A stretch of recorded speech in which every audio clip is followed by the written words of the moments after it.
தற்போதைய அண்மை செய்தி. சென்னையில் அடிதடியில் ஈடுபட்டதாக கடந்த 10 ஆண்டுகளில் கல்லூரி மாணவர்கள் மீது 231 வழக்குகள் பதிவு செய்யப்பட்டுள்ளதாக நாம் செய்தியை பார்த்துக் கொண்டிருக்கிறோம். இது தொடர்பான கூடுதல் தகவல்களை தருவதற்காக நமது தலைமை செய்தியாளர் சிவா இணைப்பில் இருக்கிறார். வணக்கம் சிவா, உங்க தகவல்களை சொல்லுங்க.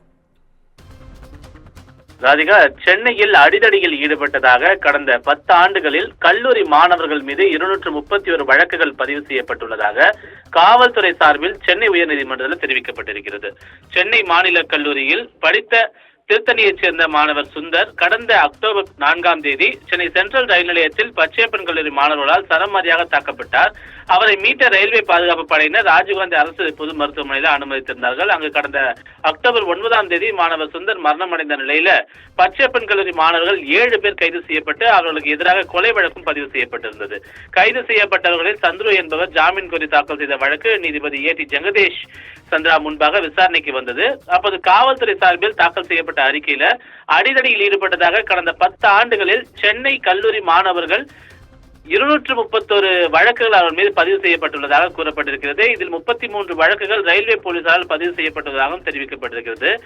உயர்கல்வித்துறை செயலாளர் சார்பில் ஆஜரான வழக்கறிஞர் மோதல் சம்பவங்களை தடுக்க மாநில கல்லூரி பச்சையப்பன் கல்லூரியுடைய முதல்வர்கள் சந்திப்புக்கு ஏற்பாடு செய்யப்பட்டுள்ளதாக தெரிவிக்கப்பட்டது.